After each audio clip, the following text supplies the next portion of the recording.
Hello, everybody. Welcome to Planet FPL, the world where everything revolves around Fantasy Premier League. My name's Suj. And my name is James. James, is it in the palm of your hand? I don't know, but for many wildcarders, it looks like they were walking over hot coal for the majority of the weekend, mate. Oh, listen, I was thinking all yesterday about palm-related puns because no doubt about it, it was a Cole Palmer kind of weekend. Yeah, some of us owned him and some of us didn't. Such. Exactly. What's it is his ownership. I didn't actually look before we started I, recording, I but mean, prior to the season, he was obviously 43%. So, I mean, that's high for any player. but looking at I looked at the elite EO of managers via live FPL at kickoff of the opening game, and I think he was in 13%. So, and I think, in fact, Ragboli himself tweeted on Saturday night that dead teams were outscoring live teams. And Yeah. that's the main reason because Cole Palmer was in more teams. I mean, difficult to say dead teams so far when I guess people could have accumulated 5 free transfers. But yeah, it basically wasn't in that many live teams going into this weekend. And a lot of people, unfortunately, took him out on Wildcard because they went with the kind of the one player at that bracket price. And I think very understandably, if people came to that conclusion, went with Saka. Yeah, if you look individually back at the decisions that people made on Wildcard around Saka and Palmer, makes sense, right? Also, I mean, so many people on Wildcard saw that as their opportunity this week to finally get Erling Haaland in.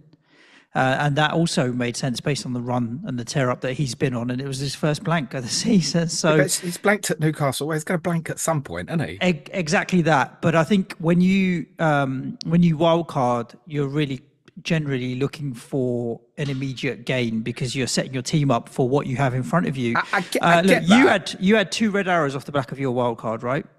Yeah, exactly. I was Yeah. just going to say, and I also said the week that I wildcard, I said, and I almost know that I'm going to have a red arrow this week.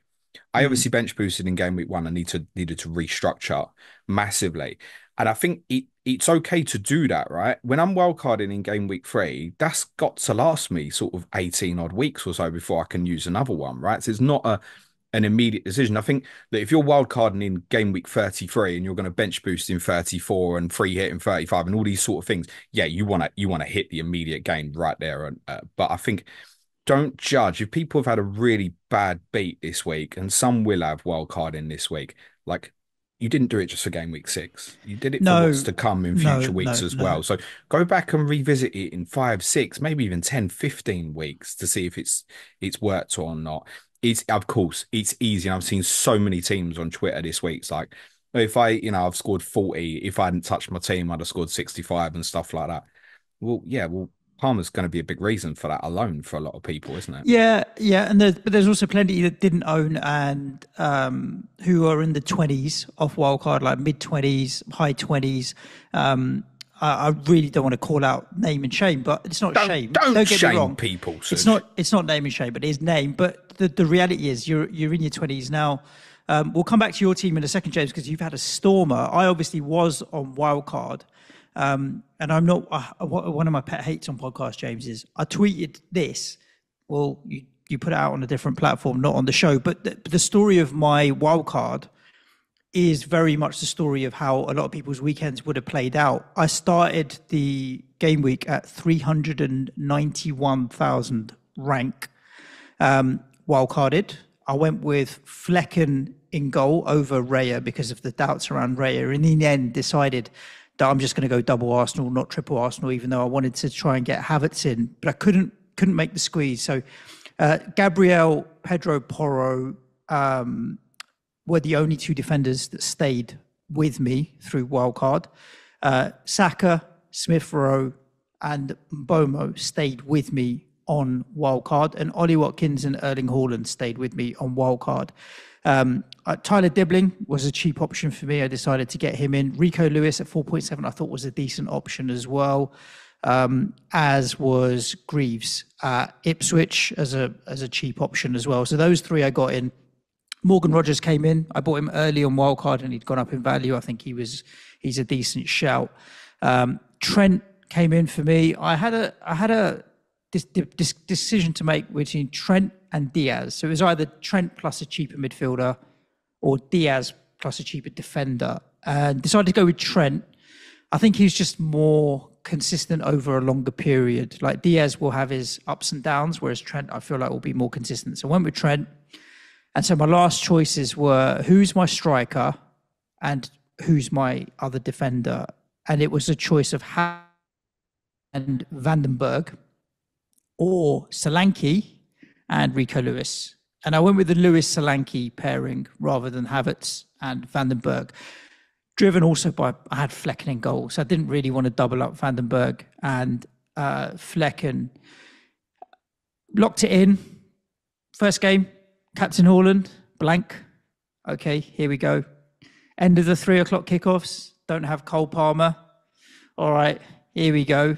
And Leno, like this guy has been conceding only one goal. You took him out, didn't you? every game this season so far until this week. And he's away at Forest. And Mark Southers would always say, our Forest correspondent, that Forest will generally score a lot. And they scored away at Liverpool and they've been doing well. I bet Mark wasn't predicting that with Morgan Gibbs-White suspended that Nuno wouldn't start Hudson-Odoi or Elanga, by the way. Well, exactly. And off we go. Leno gets a clean sheet. So that's difficult. I sold Jota. He'd obviously had price falls all week as well. And he pops up with 2 assists. I'm not beating myself up about that. By the end of the first day of Wildcard, I was outside 1.1 million. From 390k to outside 1.1 million. In come Morgan Rogers, Ollie Watkins, Dominic Solanke, Pedro Porro, all returning on Sunday. And I'm literally back to where I started on 52 points as it stands. Tyler Dibbling still to play, but he's on my bench, so it's not going to help me, is it? When you look at the results that some people have had on Wildcard, like I've got to look at it and say, I held my rank, cannot complain at all, and didn't have Cole Palmer. Is a simple difference. Had I had Cole Palmer, great. But when I look at my team now, the only way to get Cole Palmer is to move Saka. I've got to take a hit firstly. Like there's no one single move straight to get to Cole Palmer. Is it Saka that I make the sacrifice and try and find a bit of money? Is it Smith Rowe? And then I've got to make a really big sacrifice in Ollie Watkins down to whatever the shit, like Stewart, or the robot's got to go, James, to find the money to get Cole Palmer. Like there's no easy, simple way. It's kind of the reverse of your decision to get Haaland. Like to get Haaland, you need to make 1 or 2 moves and sacrifices. Well, I've probably got to take out Palmer. Exactly that. And so then you're kind of like, well, is that make sense? Like, okay, Palmer's just gone and smashed 4, right? And he got 4 returns in. Was it Gameweek 2 or Gameweek 3? 2 at Wolves. 2. Yeah. But then next week, it's easily going to be Haaland that gets 3 returns and you're going to swing the other way. So Palmer's outscored Haaland over the last 5 game weeks. Yeah, it's incredible. Haaland's got 2 hat-tricks in there, probably. It's mental. There's no doubting. I would want Cole Palmer into my team, but I'm not going to break it 1 week into Wildcard with 1 free transfer just to get it done. Was you watching Deadline stream I did on Saturday? Bits of it, but not all the way through. Did you hear what I said about your team? Because you obviously sent the team through to me. No. I said that I quite liked it. The drawback for me was only one, and it was that structure where your second highest priced midfielder, I think, is Boomo. Am I right in saying that? Yes. Yep. And it's like, so for me, I'm looking at every week going, okay, I want to kind of keep Haaland within a -4 in case I change my mind and I've got to go there. I was looking at yours and I saw a lot of teams like this, not being critical because I completely understand the decision. Like I said, I liked your wild card. But then for me, there was a bracket of players, your Palmers, your Sons, your Fodens, De Bruyne's, even to a certain extent, say even Bruno Fernandes, not that matters now. Or obviously Martin Odegaard doesn't matter now. Where like to put one of them in was going to be a real issue for you. And there's too many players in that group.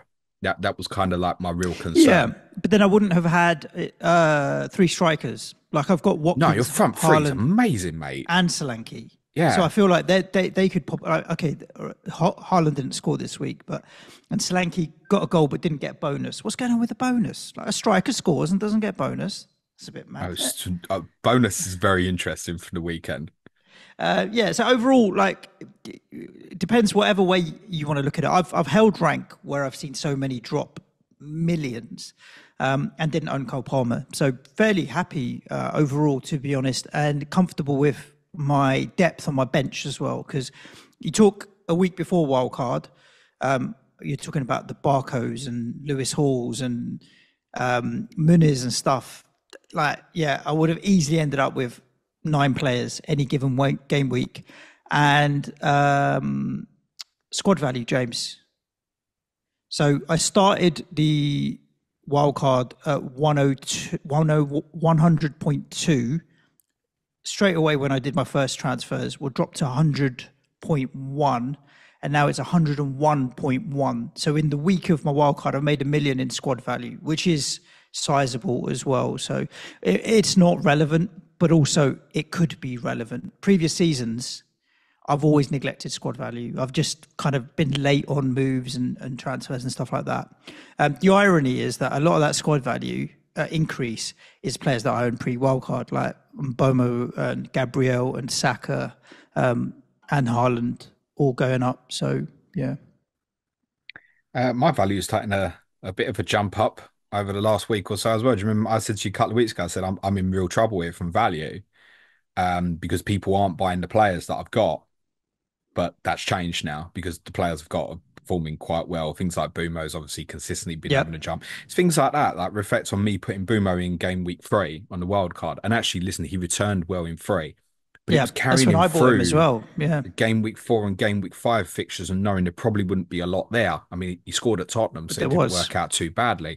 But I'm sure there's people who've made decisions on their wild card now who haven't made it just for game week 6. You know, Arsenal have another great fixture this week. Haaland's fixture swing is essentially now rather than last week. So no, don't beat yourselves up too badly if you've had one particularly bad week. I have had a good one. Indeed. 80 points all out. All of the attacking players returning, if we include Bukayo Saka's 1 point bonus as captain. I mean, that is remarkable, isn't it? To hit bonus with no attacking returns in a game that's had 6 goals. I think more confused. I mean, yes, he also had 3. Let's not forget at any given point.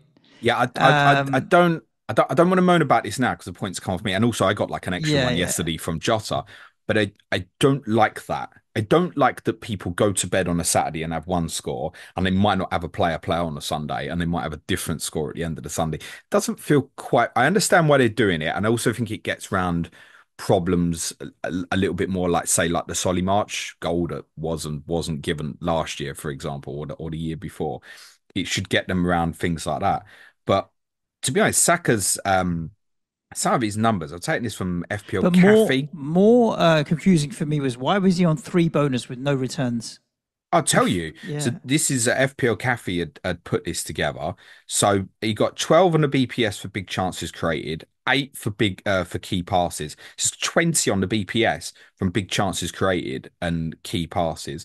Got 8 for dribbles, 2 for successful tackles, a 6 for pass completion. His pass completion was, I think, 95% and over 50 passes. Saka wouldn't normally be near that sort of thing, right?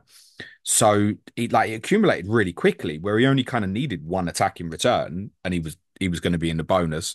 So I mean, I don't mind that. It's a different layer to the game. That said, I look at other things like James Justin scoring twice at the Emirates and being not in the bonus and nowhere really near it. Feels a bit weird, right? Very. A defender to score twice and not be in the bonus. Like, there's no way. Last year, he probably would have walked away with the top bonus, even though they conceded 4, right? And it's been well documented. I think for like the defensive players, you really do need the clean sheets to come with them, which is also why, they've not kept a clean sheet at the weekend. But your Gabriels and stuff feel more valuable because, as per like the goal at Tottenham, he could score and get the clean sheet and hit the big haul, right? Yeah, the interesting one at BPS that it was a shame for me was Raya. I still wanted to have David Raya in goal because a clean sheet for David Raya almost always gets him in the bonus as well. Like, his clean sheets, if you look at his points scored, is usually 8s, 9s, or 10s once he's in there. But then interestingly, what only two goalkeepers kept clean sheets at the weekend, which was Leno and Vicario. Stop laughing at the back, 5 and 6 respectively. So Vicario's in the team of the week with a 6 pointer, mate. Yeah, that's crazy.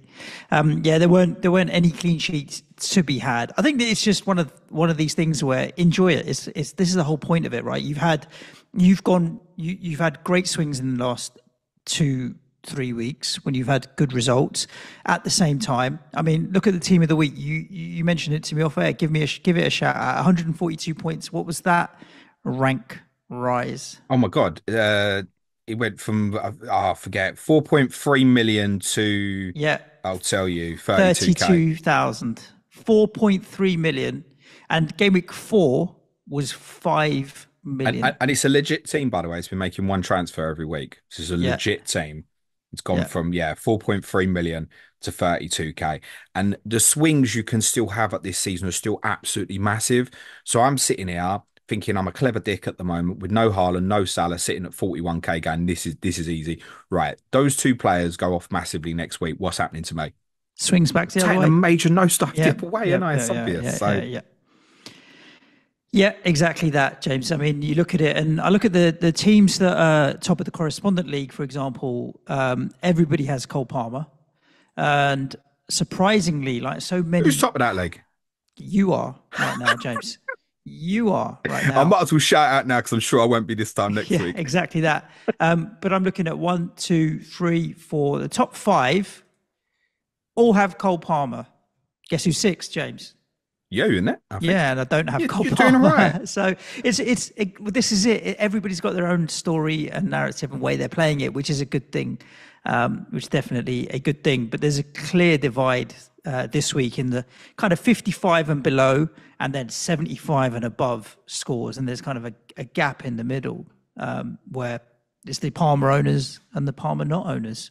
Yeah, I mean, to go back to a point in terms of me having a red arrow when I wildcarded in game week 3, right? I captained Cole Palmer in Mm. game week 3 for a 6 pointer against Crystal Palace while Haaland's going mental at Stratford, right?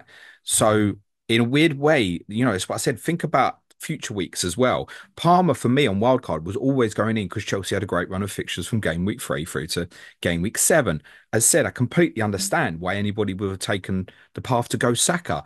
Like if you'd have wildcarded this week and overlooked Saka with those two fixtures, it's probably because you've done it. I saw a few people went like treble Arsenal, Hmm. and you look, oh my God, they they conceded twice at home to bloody Leicester, treble Arsenal defence in the bin. But do you know what the consequence was of those people who went treble Arsenal defence?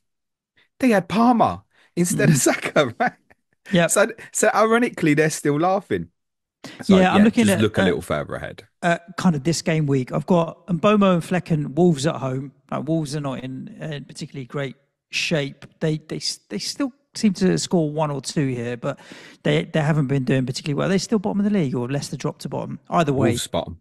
still bottom. Um, you guys go to Brighton. Now that high line that Brighton played against Chelsea, if they do the same thing Both against teams are going you, to play in the centre circle and just see what happens. it isn't exactly that. But I've got no issues with Solanke and Porro for that. Fulham at home for Rico Lewis and Erling Haaland. I've got no problems with that. Rodgers and Watkins against the Manchester United side that you showed a les. And You have to cover them today. I've said enough. but also look that's no issue there. And then the Arsenal boys have got Southampton at home. So team for this week are really is set up fine. And then Trent's got Palace away. Like that's perfectly fine.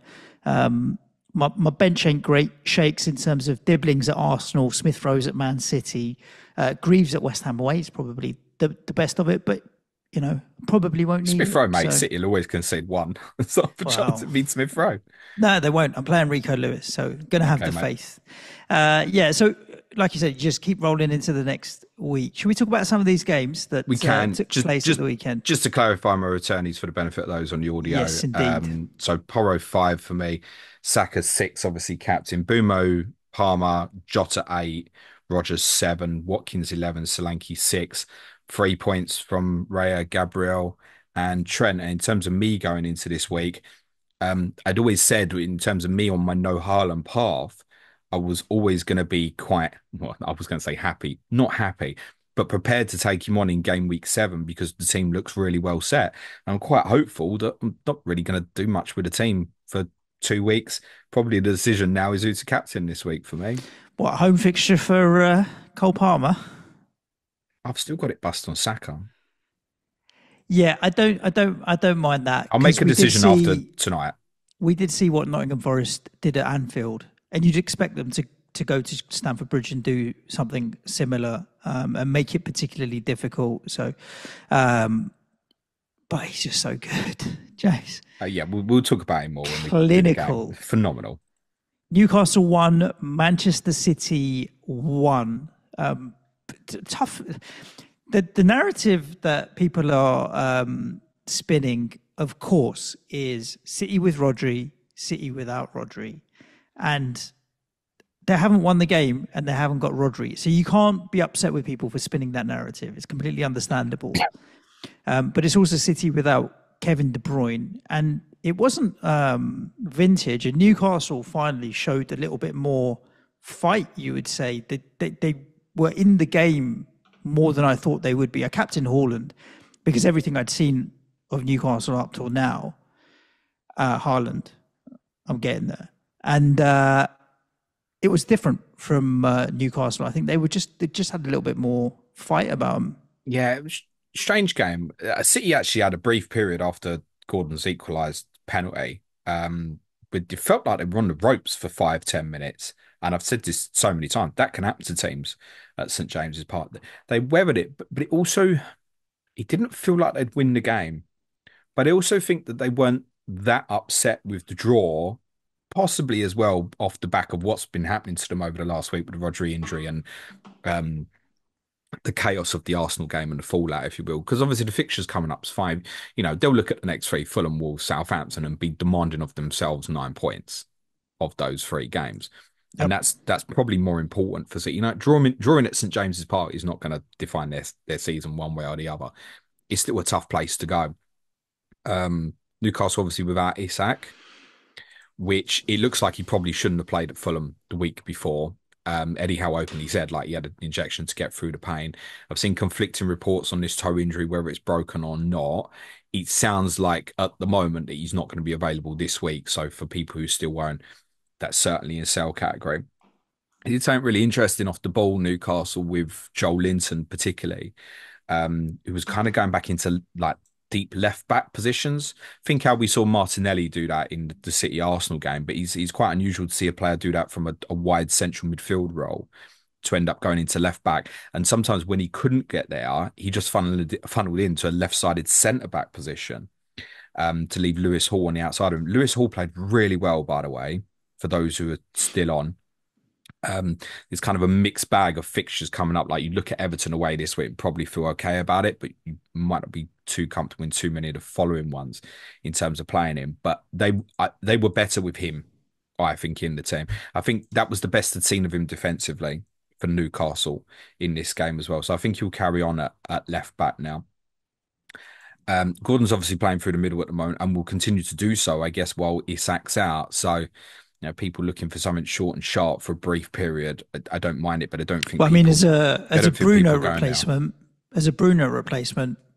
short term, Gordon might be the one. If you don't have money, looking at. But people at his value and lower, maybe one of the Arsenal boys in Martinelli or Trossard might be interesting. If you don't already own 3, Jared Bowen's at that price point below Bruno, but Gordon, I don't know. I'm not against Anthony Gordon as a short term option, but you do need to think about how are you coming off that, right? I wouldn't be investing in Newcastle at this moment personally. I mean, if people are on Gordon, it's okay. If people are on Hall, it's okay. Otherwise, I'd pretty much be overlooking them, I think, at the moment. But a decent point for them. City missed opportunities, I think, to hurt Newcastle in the game. I thought Gundogan particularly was really sloppy with the final pass and some key moments, particularly in the first half.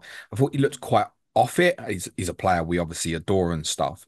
Do you know? Oh, do you know what it made me feel? It was like Gundogan's new Doku. You know how Doku gets himself in positions and never gets the final ball to Haaland. No, It was Gundogan like will. Gundo was getting into that position and then never getting the ball to Haaland this time around. Don't compare those players, man. I'm not going to, but in that game, that's what it was. It was like where one step further and Haaland could have been on a few. I don't think from City's perspective, what we saw from them tactically is not definitive going forward because you've got no Doku, no Savinho, no De Bruyne, no Foden as part of that starting lineup. So Rico Lewis played as a right-sided kind of 6-8 hybrid, sat alongside Kovacic. Once City retained control of the game, he went and disappeared into kind of a high 8-10 hybrid position. And Manu Akanji went from centre-back and joined Kovacic in the midfield. The interesting bit of that is I really think it depends on your narrative what that means for Josko Vardiol.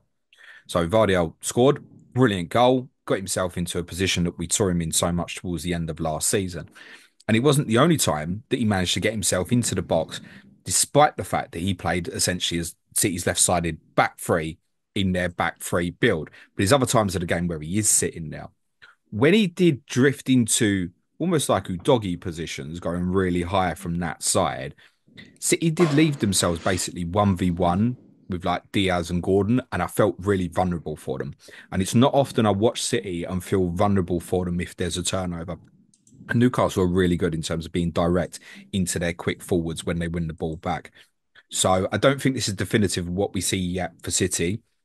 If I wanted to go and invest in Lewis or Vardy, I would still do it for Lewis, because I think there was probably a tactical structure there with Vardiol from left-sided centre-back to really kind of take Jacob Murphy away from that and take one less direct option away from Newcastle's attack. So although he scored a really good goal, not too much interest in Vardiol at this moment, but I also get why there would be interest because of those next three fixtures. And if you're in a position where you've got a Robertson, might be a doubt, possibly, for Liverpool going into this week, I could see why you'd look at that sort of move. If you've obviously already got your Arsenal complement, you go, oh, yeah, I'd go Robertson to Vardy. I think it's dipped to 5.9 now, Vardy as well, hasn't he?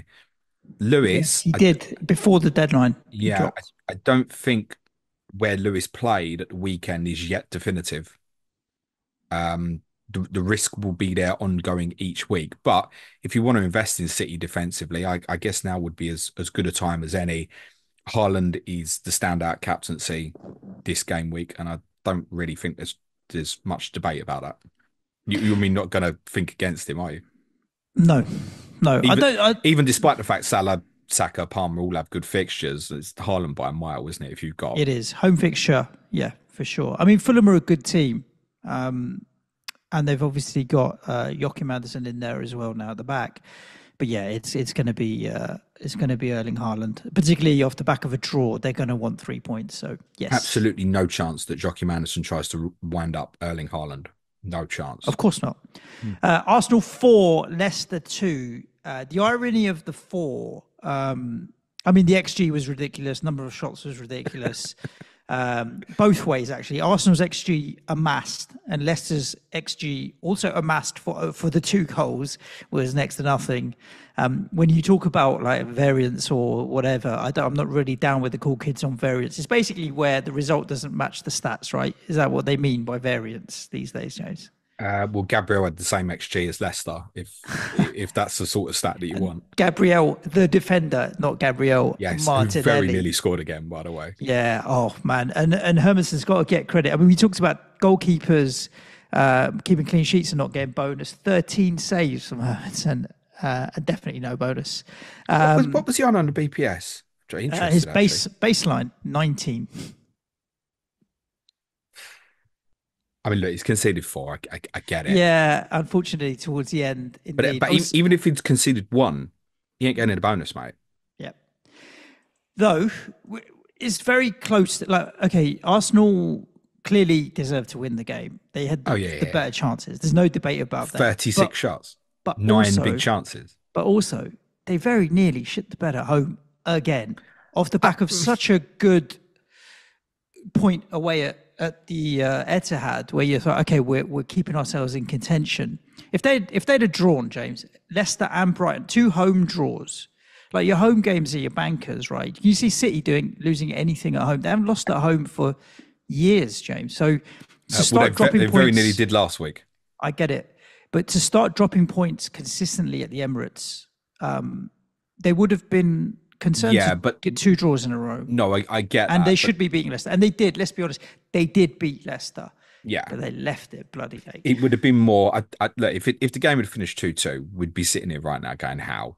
In fairness, Yeah, don't get me wrong. I was out with my boy and saw Leicester had equalised and was like, "Whoa, what's going on here?" mm, And he got to 90 minutes. I was like, "Are they not going to score?" And I saw it mm. come through, and I was like, "Bastards."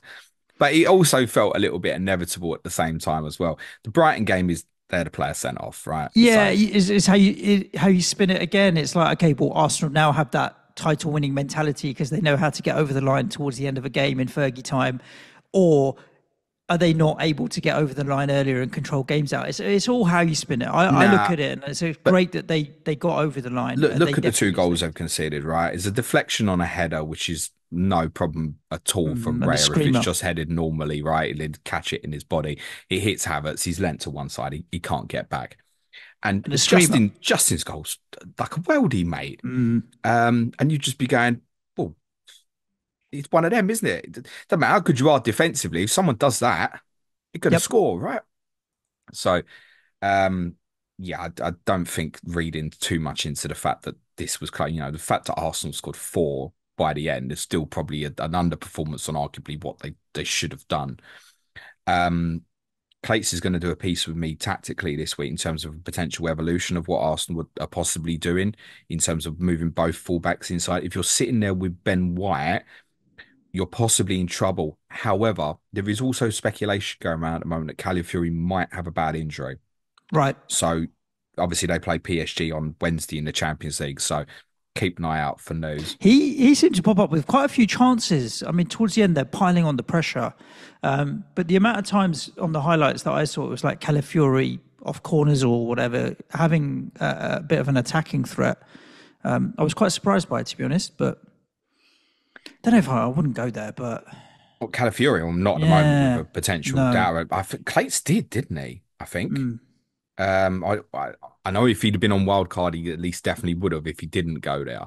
That he's been really high on him in terms of his prospects. He was like, yeah, he's been clear to me saying I think he's going to lock down that position at left back. Now, obviously, if he's out for a while, that's obviously off the table for a little bit. Um, they're lining up differently at the Just, moment just, defensively. uh, just for clarity, before Clates sues us, Clayton Fernandez did not buy Calafiori He did not. yet. Okay, fine. Well, He didn't wild card either. So no, he also had a much worse score than you this week. Hello, Clates. You can sue us for that one, mate. So Havertz and Trossard are both kind of playing as like tens at the moment rather than out and out nine. When Odegaard is back available, obviously we'll go back into that team. The dynamic will change a little bit.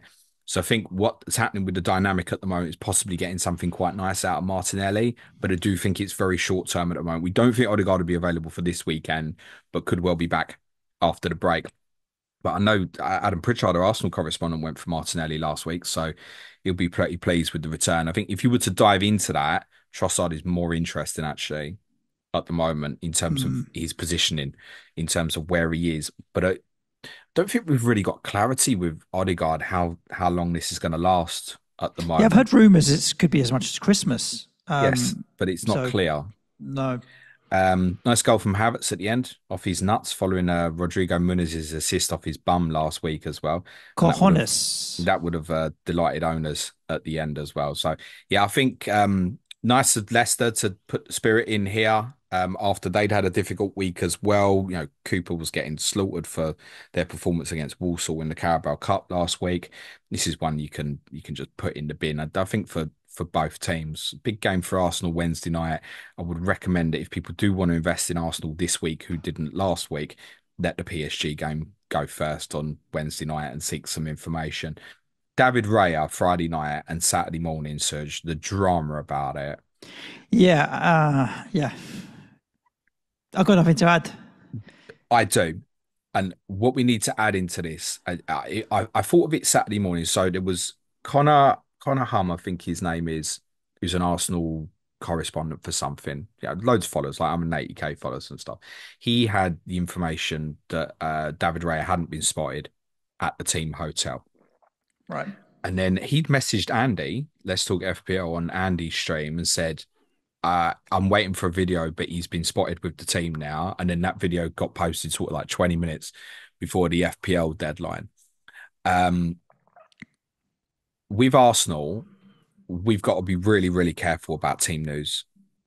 For Arteta, he thinks that the game starts long before it starts.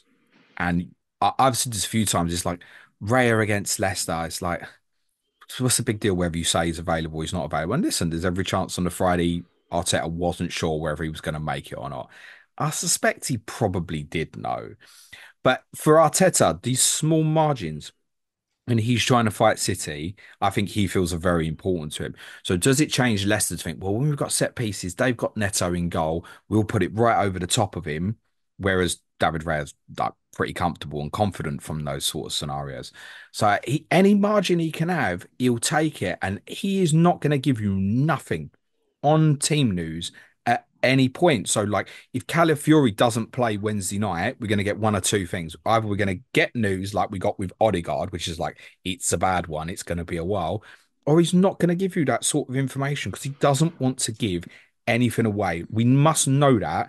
And we should also, I think, recognize that the majority of the time when he kids people, his players play in the majority of cases, in my opinion. The Odegaard one, we all knew the information from Norway was like, it's a bad one. But with these ones that are doubts, they seem to nearly always play. And I think we should recognise that. Yeah, I mean, Saka's one that's a classic, isn't he? He always got a little bit of a knock and a niggle, and he's always limping everywhere. That's not to he always criticise. plays. That's not to criticise anyone who didn't go with Real Wildcard, by the way, because I said that myself. If I'd have been in that position, I would have gone Saliba, Gabriel, and gone Flecken in goal. I would have done exactly that. So it's not a criticism of people because I don't think you certainly don't want to be on Wildcard and go, I ain't got a goalkeeper. Like that's Of course. shitty. And what if Raya was, oh, he's a month out or something? Like that's horrendous. I completely understand. That was actually people thought it was working into Wildcarder's favour. Actually, it kind of worked against them, really. Brentford won, West Ham won. I didn't get to watch all of the game, James. My dear old mum has come out to Portugal to visit, and I had family stuff going on. She won't watch you, mate. But I mean, she won't watch you. No, she won't watch this either, James. She won't watch you. She doesn't care about football, soccer. Brentford won, West Ham won. Meh, I would say. I mean, Brentford had the majority of the possession and seemed like they had reasonable control. I guess the story is obviously with the midweek mauling at Anfield, Edson Alvarez got himself sent off. So this whole debate about Alvarez and Rodriguez playing as a double pivot got solved for Lopetegui, so he could put Souček back in. Souček's the one that popped up with the goal. Antonio back in the team, which meant Bowen back on the right instead of mucking around in that way as well.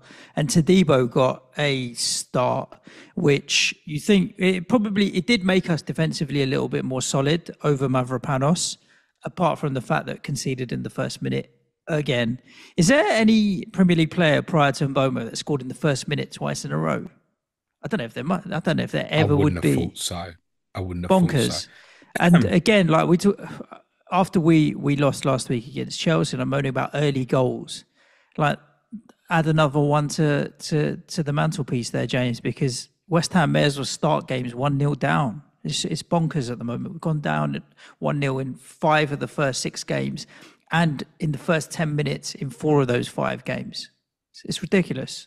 Do you want the tactical analysis on Brentford's 3 goals in the first minute in 3 games in a row, and for me to tell you how it's and happened? That's also, City had the Worcester goal against City to that as well. 3 games in a row, scored in the first minute. That's crazy. Go on. There isn't one. There isn't the science behind it. All they do is they go really direct and put players up towards the box and win second balls and keep going from there.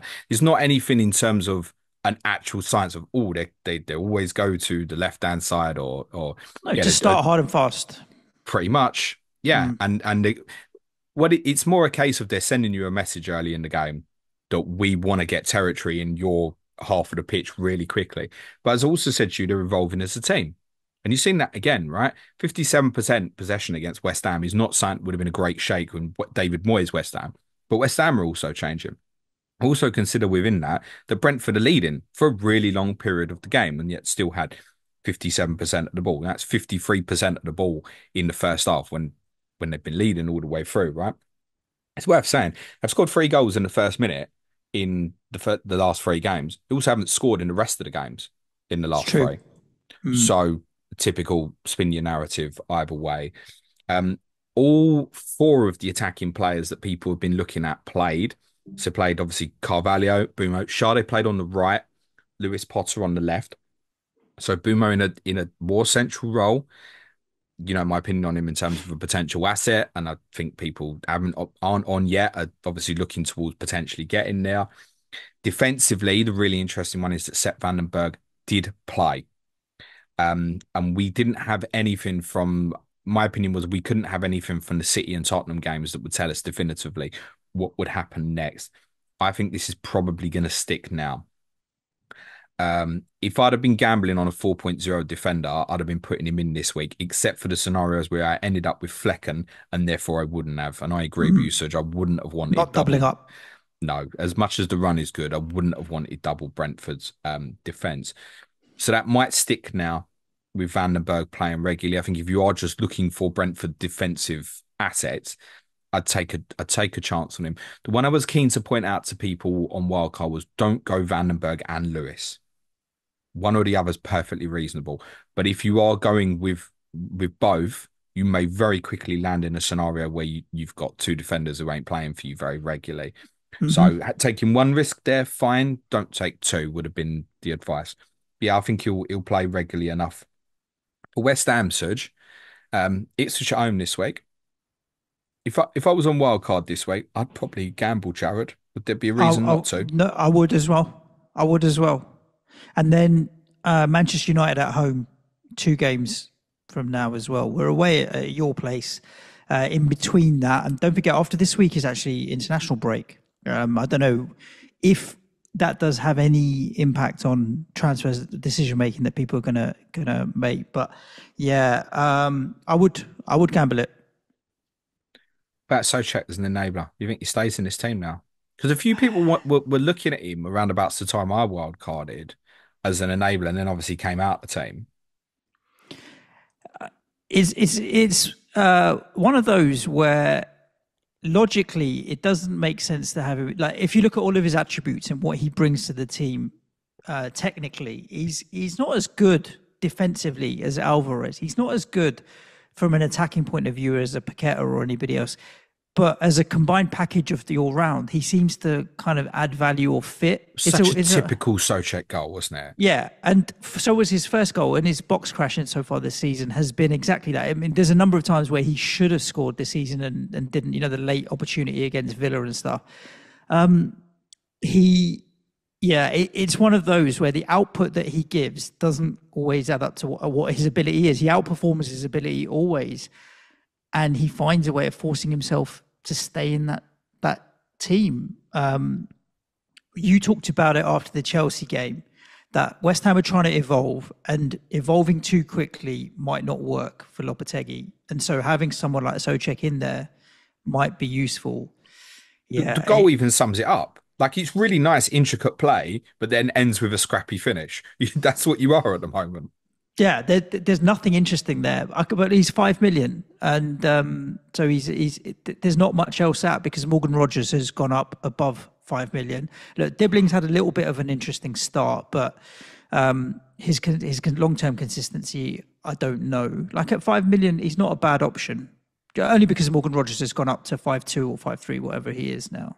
Yeah, I'd rather save the money with Dibbling, yeah, and I'd also rather do that versus these Brentford attacking guys. My opinion's still the same as it was last week. If I had to go and invest in one of them, I would actually take a chance on Keane Lewis-Power. Okay. Let's talk about Chelsea 4, Brighton 2. I mean, the only thing on Cole Palmer is, like, he should have scored twice before he got 4 goals, James. Like, the guy hits the post, and then obviously was offside, but had he managed to check his run a little bit, we might not have had that issue as well. I mean, he could have scored 7, 8. He could Such, easily. he had an expected goal involvement of over three. He, And he, well, look, he had a penalty in there. The free kick's going to have a XGI of basically zero when he sticks it in top bins from there.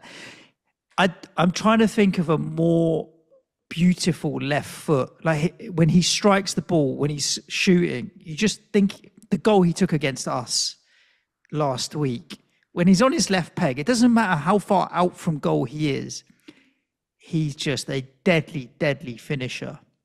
He's gone up in value this week to 10.7. and yeah, he's missed two big chances in this as well, by the way, But this Such. is what I'm saying. He should have scored 7 or 8, mate. And it's a 4 goals in the first half. At half time, like honestly, I probably had to change my underwear I'll be amazed if you see again this season that a player's missed two big chances, and scored 4. and created three big chances, and yet still ended up with four attacking returns, scoring all four himself. So, I mean, that free kick Mm. is, unless you're a Brighton fan, I don't know how you can't just, Beautiful, yeah, beautiful. he's got So this interesting. elegant. He doesn't strike with like he's really pure in his Mm. technique. Even when his pass, like we say, like the decision making's always feels right in terms of his final pass. His weight of stuff is correct. He strikes through things. Even that free kick, you're looking at it and you're thinking, and I already know that he's scoring the free kick because obviously read, oh, he scored a free kick when you're seeing the highlights later. You're looking at, you ain't scoring from there, mate. Yeah, so And he far doesn't out, so like many bodies, big wall. doesn't Yeah, like well it with everything no, he's got. He's just no, technically, it's just no. it's spot on. What a player he is, and I he's think obviously bang on it. obviously they talked about it in the post-match interview with him, where Theo Walcott had compared him to Dennis Bergkamp, and I don't know if He style of didn't know player. Bergkamp was, did he? No, no, he didn't. I've seen clips and bits of him. I don't know in terms of style of player, but in terms of beauty, like in terms of when you watch it, everything's just so elegant and nice to watch. I can see the comparison. I would Oh, resist what a at this player! moment from a player who's had an incredible 12 months or so, but I would resist from trying to compare him to proper But legends like that. I don't think it's a comparison on achievement. It's a comparison on style. When you watch him, it's the elegance of it all, and everything's beautiful. Some players are crash bang The wallop. elegance, yeah. Thomas Soucek is crash bang wallop. Cole Palmer is a Rolls Royce. Yeah, I think as well, what they're doing structurally at the moment is, I'll be careful how I say this, even better for him than it was last season. So last season, we obviously saw him play off the right quite a lot, right? And come inside, get involved.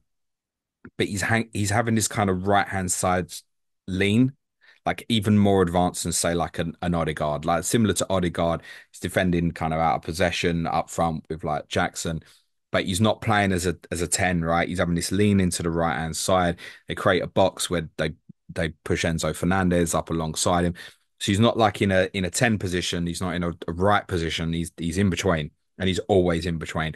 And that's an area of the pitch that's making him really, really difficult to pick up, which means if teams aren't playing basically with probably a double pivot and the left-sided one is particularly assigned to deal with him, teams are going to really struggle against him at the moment, I think. By the way, Nottingham Forest probably will assign themselves that way to deal with it. Doesn't mean they'll be able to stop him because he's so bloody good. But it's something to bear in mind for the weekend. His position at the moment is causing so much damage. Kun and Kunku cover Palmer. Not at this moment, Suj. That doesn't feel that way. Yeah, I'm very pleased that he's sitting in my team. I don't know how those who haven't got him though move from Saka to him now this week. I don't know how you do it. You can't with Southampton at home. I mean you're there with that. What how do you get there? I don't think you can. Um, it might be a deep breath and just get it done type thing. It might What, be just go just a deep. Saka to Palmer No, I think I'd have to sacrifice possibly Ollie Watkins down to Stewart. and do it that way. Yeah, I get that. It's a But dilemma, Watkins James. is doing really badly as well, isn't he? Well, this is it. He's just started to hit his strides now. So I'm not sure is the actual answer. I don't know. The easiest solution is to sell Robot. I'm not doing that. So I'm not selling him Bomo. my plan Yeah, potentially was to sell Cole Palmer in Gameweek 8. he's a season long hold at this in this form. In game week 8, Chelsea go to Liverpool. They have Newcastle in 9, Manchester United away in 10, Arsenal at home in 11. My potential plan at that point was to look at throwing him to Son as an example for 4 weeks and then bringing Palmer back in. The value of those two transfers, I'm not quite sure is going to be worth taking him out when he's the clear talisman and in breathtaking form at the moment. I mean, that's the biggest stat of all, isn't it? He's outscored Haaland in FPL other than game week 1. So, And and how many Chelsea times as did we a overlook it last year? I said in pre-season, I've got Palmer best for captaincy once all season. I need to reevaluate that because what do this we guy is putting up stupid numbers. what do we make of Chelsea scoring four against Brighton, 3 at West Ham, 6 against Wolves, but then obviously they haven't been firing on all cylinders. It's only 1 against Bournemouth, 1 against Palace, and then they didn't get on the score sheet against City. City, you can leave. I can understand that. But they didn't manage to rack up the numbers against Bournemouth or Palace, No, and particularly. actually, this is an irony as well. Why I was because the game that I've watched, I kind of watched the game last week more with I only watched the first half against West Ham and was looking at that kind of more of a tactical lens of the game and the positioning of the players. Against Bournemouth, Palmer was really quiet. It's almost Mm. anonymous. In fact, Chelsea were better when João Felix got on the pitch that night. So that's what some of people will have seen the last from going, "Oh, that's not too much of a problem." It's this capability of him. When I think about this weekend and Palmer Saka captaincy for me without Haaland, and I'm looking, I'm going, yeah, Southampton's probably going to be the decider here.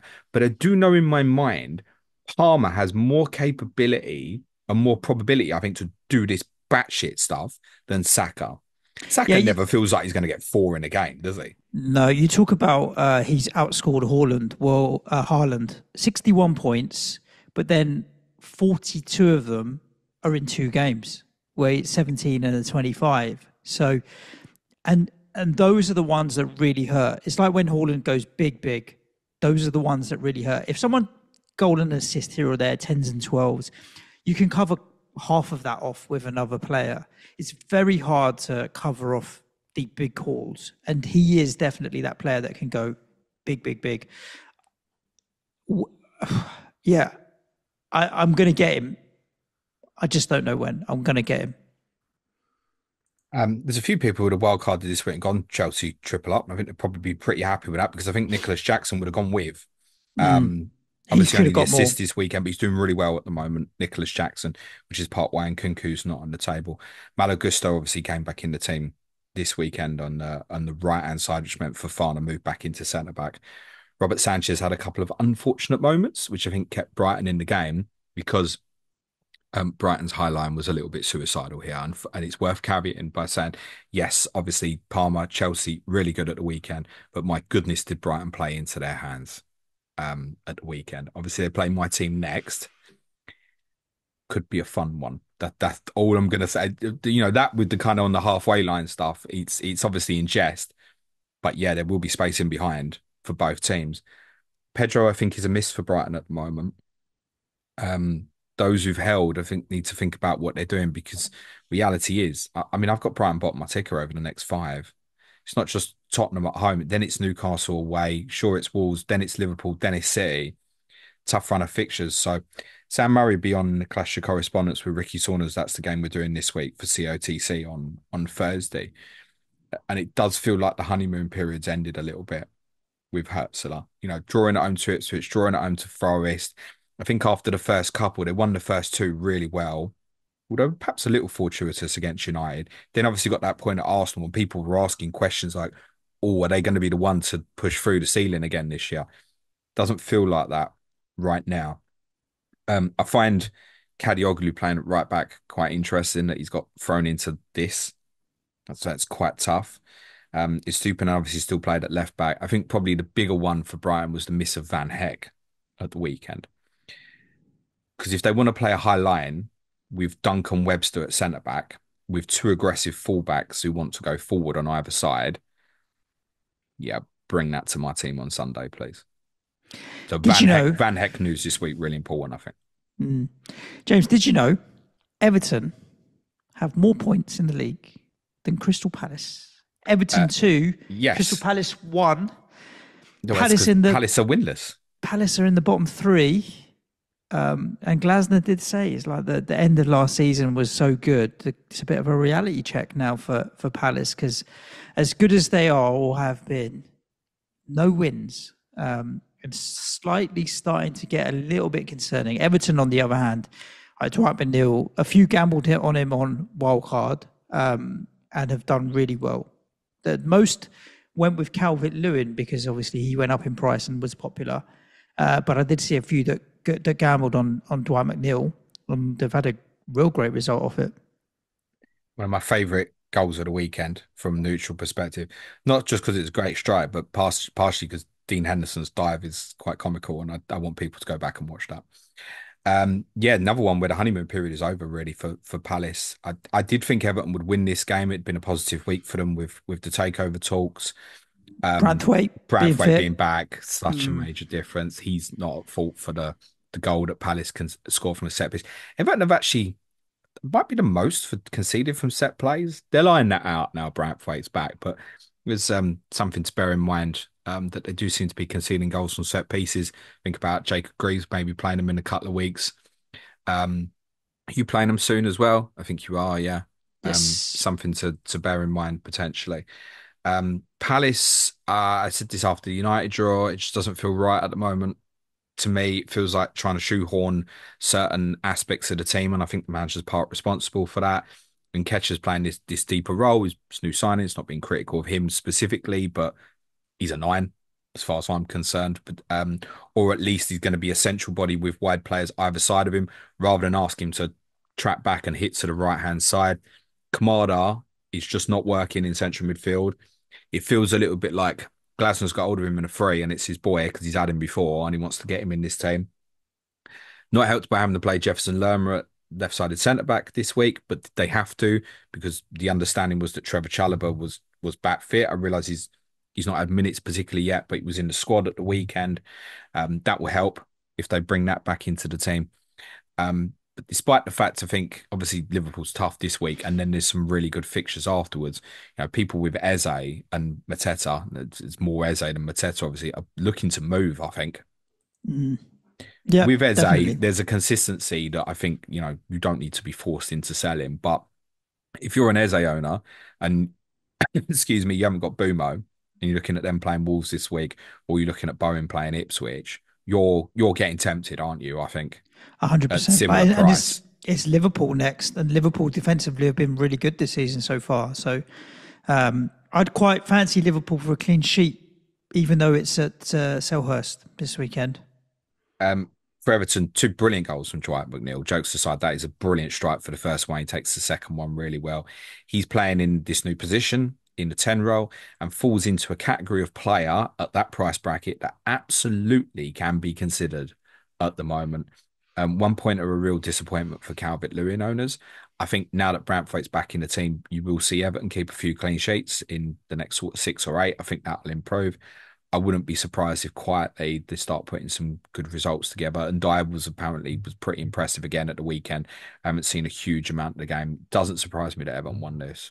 I think No. this is a lot for Palace at the moment, but also Brantwaite being back, as I've said several times, would be transformative for them.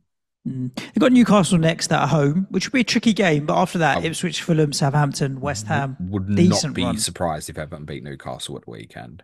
It'll, Newcastle, yeah, it'll be low scoring. That's what I Newcastle, feel. yes, I'd agree with that. Newcastle at St James's Park and on the road looks like 2 different football teams to me at the moment. The new Rex and T Rex, yeah. Right. Maybe, which was originally Everton, wasn't it? It was indeed. Nottingham Forest 0, Fulham 1. I only saw very brief highlights of this. It didn't look like a particularly exciting game, but I think my biggest takeaway is credit to Fulham for seeing the game out and keeping a clean sheet because I've seen them concede 1 goal so often. Yeah, Well, just you know why they check. didn't, don't you? They're up to 6th in the table, James. It's 11 because you took points. Dano out. Yeah, Yeah, exactly that. kids, don't captain Haaland this week. Fulham are the 6th best team in this league. Now, look, give them credit, right? at the end of the day, they probably weren't fancied as ones that might break into the European places. I still don't think they will, but they're not an easy team to play any given week. And normally it's at Craven Cottage that they're strong, but on the road they've managed to do the business. But yeah, for Forest, when you lose your talisman in Gibbs White, it's not going to be Yeah, easy. I think for a team like Forest, when you lose a player like Gibbs White for just a week, I think it shows a lot. I saw the Forest team was really confused. Because you'd think almost even more so, like I alluded to earlier, that Hudson-Odoi particularly and Elanga will play. And it's worth saying Hudson-Odoi very nearly scored as a substitute, really unlucky with one. And I think this was one of those games that could have easily gone either way. But yeah, with Forest, that team selection is so off-putting if you want to look at their assets. Because I'm sure most people looked at it and went, what is that? Why, what's the and I don't have the answer. Mark Summons will be on COTC during the break. Maybe he'll be able to better give us the answer because Mark said several times about Elanga and Hudson-Odoi. Don't be surprised if on the road that they don't play. They're subs, as we saw say at Liverpool. But I don't think we saw this coming like Fulham at home. No. And particularly with Gibbs White absent, you'd think, well, whoever's going to play in this role has got to have more chance with the guys out wide. Now, it feels to me like he just wanted to get Awoniyi minutes. That's how it felt to me. Played Awoniyi and Chris Wood up front. They're quite samey, I think. Mm. And now the what you're providing from them, because you haven't got Gibbs White or you haven't got natural width in terms of your ability to deliver, you've lost a lot of what the two of them are. Like deliver for them two in the box. Danger, threat. So I didn't really understand the selection at the weekend. It'll obviously change again because Gibbs White will be back this week for the trip to Chelsea. And defensively, they're okay. They're not too bad at all. I don't think people are looking to invest in Forest new this week. Those who've done so on Wildcard this week, and there will be some who have done so, certainly shouldn't shit themselves. We're probably prepping to bench this week and use afterwards. For Fulham, good result. Another goal for Jimenez. For me, I don't have a problem with the penalty award. I know a lot of people do, but I feel like it was the double whammy of Murillo pushed him, two hands pushed him, but also kind of stood on his Achilles at the same time as well. So it was like the two incidents. If it had just been one or the other, you might have got away. Oh, he accidentally trod on his Achilles, or oh, he's given the little shove forward. Because it was the two together, and obviously stand on his foot while he's pushed him. It was impossible for who was the Fulham player who went down? It was Pereira, wasn't it? It was It was impossible Pereira for himself who won the Pereira penalty. couldn't not go down, and I'm sure it probably hurt. So I actually think the decision on that was probably okay. Don't like the penalty run up as we've covered in the past. It doesn't feel nice. I think if you're on the other end of that. But good result for Fulham. Cut the challenging ones now. Obviously, City away this weekend, Villa at home. Those who had the Robinson returns at the weekend are obviously going to be really pleased because there wasn't many clean sheets knocking about. I think those who are on though will naturally, because they just look at City this week and go, oh, so Robinson owners will want to bench. That's clear. Those with Smith Rowe will look around. I think that's naturally obvious. Well, we just talked about McNeil, Smith Rowe to McNeil. I've got 5.8 in Smith Rowe, and I can get McNeil at 5.5. Banking that little bit of money over the next five seems quite interesting. Smith Rowe's not much use to me now. Are you in a position I've where you bench noticed. Smith Rowe this week? Yes. I wouldn't bother with Yeah. that. I mean, look at the Yeah, I get fixtures that. afterwards. Villa, Everton, Brentford, Palace, Wolves. Like, it's a Yeah, I don't decent want. run I don't. afterwards. I don't know. I don't know about Villa. Villa's going to be a tough game. Brentford is going to Villa be a haven't tough kept a game. clean sheet this season, and on what I watched yesterday, don't look like they're going to be keeping one anytime soon. Yeah, fair. It's not a desperation, put it that way, for me right now. And on penalties, I suppose Silva did say after the game that it would be Pereira usually on penalties, not Jimenez.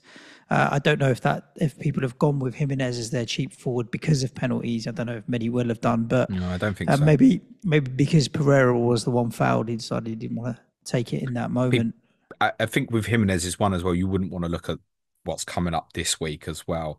There's a player later on who's at a similar price. I think people might be looking at more now as well. So, despite the fact I think it's 3-3 for Jimenez, and it's really pleasing that he's done that. I don't think people be looking. If he scores again at City, then there'll be a conversation to be had. I think going into the Villa game, because I did mention this last week about Muniz going on that streak last year, and most of us just missed it. Jimenez might be towards the start of one here. Mm. Let's talk about Wolves 1, Liverpool 2, James. Yeah, Really, I mean, really odd football match. Wolves started quite well. Um, It and did. We were the better then side for the first quarter, but also weren't damaging Liverpool. threatening. Yeah. And then Liverpool, it's similar. It felt a little bit like the Ipswich game from the first day of the season, where they started really well, and then, all right, Liverpool woke up and then took control of the game. Yeah, I think the longer the first half went was going on, Liverpool were just really sloppy, I thought, in that first quarter. And then they had a few moments, there was the Szoboszlai chance, wasn't there? And then from there, it sort of picked up the ascendancy a little bit. But I don't think it was vintage from Liverpool. That said, I mean, the way they controlled the last quarter of the game, I mean, did Wolves have a shot in that period? No, I don't think It so. just didn't bother Liverpool at all. It didn't really look like a side chasing the game. That said, I Gary Neville's commentary about overplaying at the back and stuff. What does he want them to do? Does he want Johnson to just launch the ball up to Hwang going up against Van Dijk and Kanate? Like, what do you actually want? To try and absorb a press so you can play through it? Some little bit archaic to think like don't play out from the back. I get it, they were going back to the goalkeeper too much, but they're trying to draw out and play through. Wolves' strength is actually is that midfield three I like. I liked Mm, Andre. I thought he played well again actually. I think he's going to improve them. What I would say about them though is from the fantasy aspect, when you do look at that midfield three of Andre, Lamina, and João Gomez, don't scream goals at you, does it? no. I think it does mean that further down the line that there'll be something interesting in terms of talisman here with Wolves. What I would want though is Matthias Cunha to be in more central areas than where he was at the weekend, because it might even be that the answer when it comes round is Larson. Here's a rogue punt for you, Suj, if you're on Wildcard this week, mate. Um, Carlos Roberto Forbes, who until a month ago I was just uh, I thought it was Carlos Borges because that's what he was reported when he moved from Man City to Ajax. You remember West Ham were very interested in him. Yes. He was lively when he came on, and I think you're at the stage where they should be putting him in the team. No one's going to buy him in FPL at 5.5, but I think yeah, Wolves should get him in the team now. Bellegarde's not doing it for me, and I don't think he's doing it for Wolves fans either. So get this lad Forbes in the team now. I think get Cunha closer as well to Larson. Understand why he wasn't so much at the weekend. Wolves are on radar for me for around about game week 10, not in the immediate. I do hope they give O'Neill a chance here and don't panic. I think he's earned that. The fixtures have been dog against Yeah, them. look, they've played of their 6 games so far. It's not nice to sit bottom of the league, but 5 of their 6 games have been against expected top 8 opponents. Correct. And they're going into Brentford, City, Brighton. So that's Yeah, all it's just top going to get half. worse. You'd expect Brentford and Brighton to be Not, top half, not, mm, maybe just about, or contending for. borderline. Brighton, Um, borderline. Brentford, probably not for me. and City for sure. I mean, it's just Do you not think easy. City will finish top half? Why It's don't you not push the boat easy. out there, You Suj? got Palace, who did finish I don't know top why half. I've said After that that, because when City get their minus 65, they won't, will they? we'll clip this out. But Palace after that, and Palace did finish top half. So it's not until game week 11 that then they come up against Southampton. Yeah, I get it. And they've been all right, you know. This is the thing. Everyone's kind of like, there's been moments of Wolves where they've been in games and they've played well. And I think a lot of people look at Strand Larson and like, you know, I like him. He's a good player. I wouldn't mind the 5.5 million forward in fantasy, but you wouldn't pick him over Raul Jimenez right now. Or I'd even go and die over Strand Larson just because of the fixtures and the amount of goals Wolves are scoring is negligible. Look, Wolves had some really good results at home to ex top 8 opponents last year, right? They beat City at home last year, beat Tottenham at home, very nearly beat Villa at home, drew with Newcastle at home. So we know, particularly at Molineux, they can threaten some of these sides. They're in a strong position against Newcastle. They started this game at the weekend quite well.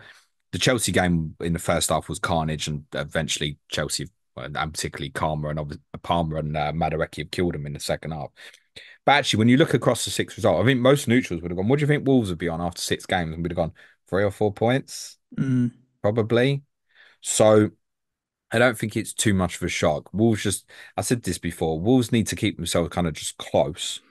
Once this fixture turn comes and then their season starts. And I'm pretty confident, particularly because of that midfield three, that they'll do quite well when the fixtures turn. I really hope they don't panic with O'Neill. Because I think even when you look at these games, bar the second half against Chelsea, they've been in and around them. Yeah, but winning at Villa, Mm, right? mm. They've been in and around them. I said last week, Arsenal fans will tell you they played a right game week one as well. So yeah, it's just a horrendous run of fixtures. I think they'll be all right in time. Wolves fans shouldn't panic too much, although it's not nice to look at. For Liverpool, penalty for me, I think is correct, by the way, in terms of the foul and Jota. Well dispatched by Mo. Luis Diaz had a quieter game. I think it's fair to say, but owners shouldn't worry about that too much. I thought Gravenberch was really good in midfield. I wanted to point Man that of the out. match, wasn't he? I think he picked up I the think he award. did get it, yeah. Mm, I wanted to point that out because I thought some of the praise I'd seen him get after the Ipswich game week one was a bit over the top. We knitted that together really, really well, and he's made that position his own now. Clear, absolute first choice.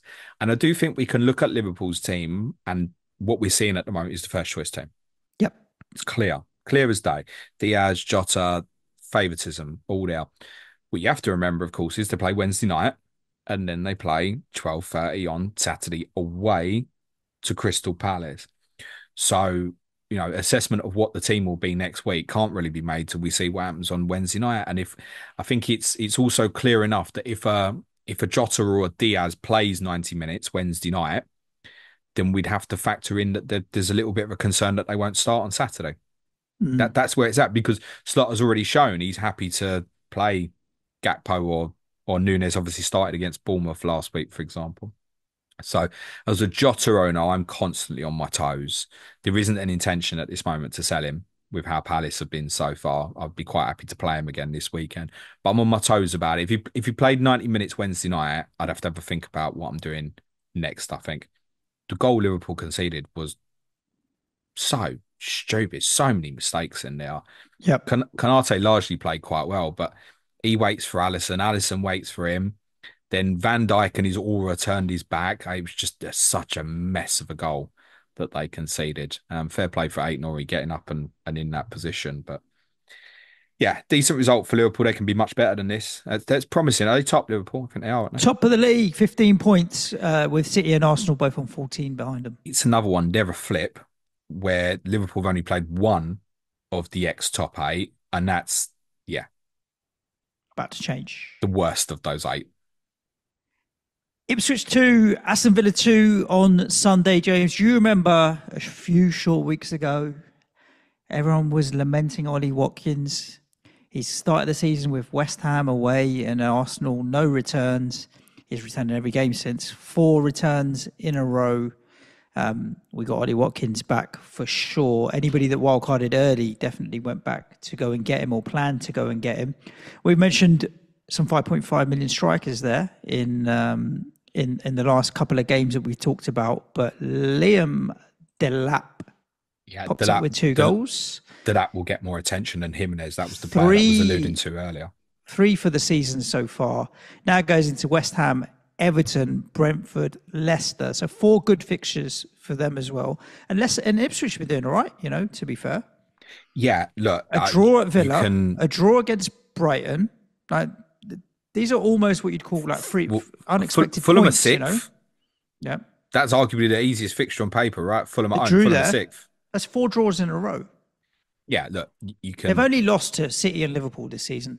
They haven't lost to anybody else. So where do you sit? Is it 4 unbeaten or winless in 6? Like, now I'd prefer to with Ipswich. I mean, you judge different teams differently. With Ipswich, I'd prefer to say I think those 4 points from those 4 games is perfectly reasonable with what they've had opponents. What's the other draw in it? Brighton away. What was the other draw they've had away? Southampton. Okay, 1-1. late level that they easily could. I mean, that was probably their poorest performance. Actually, was probably away to Southampton. Team settled. I think it's worth saying with them. I've seen comparisons with Luton this week about Ipswich in the sense of Luton. You always felt like they were giving you a game last year, but also with Luton, always felt like they were giving you a chance. But I think when I reflect on Luton last year, they had that brilliant period in January. Remember when they drew 4-4 at Newcastle and then they beat Brighton 4-0 or the other way round. And you're like, these are like beginning to look like they're going to do it because for scoring goals, they're giving themselves a chance. And then Adebayo got injured in the warm-up against Man United and it was like the whole squad fell apart from an injury perspective. I do think it's really important to look at Ipswich right now and know that whole squad is fit. That's really important and helpful. And there probably will be a period at some point this year with Ipswich where, from a fancy perspective, we really want to go and attack them because they've got 5 or 6 injuries. Yep. But at the moment, fully fit squad, doing pretty well, competitive in all the games, underwrite the first 2 games.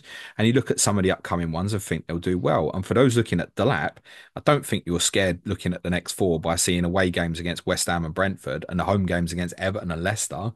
That's going to appeal. And what will particularly appeal to people, I think, is the manner of those 2 finishes yesterday. Although Diego Carlos, I thought, was horrendous on the first goal until I saw his defending on the second goal. Quite why he's trying to play offside in that moment, and then he just gets turned inside out. It was like Messi against Jerome Boateng, mate. It was all over the place, mate.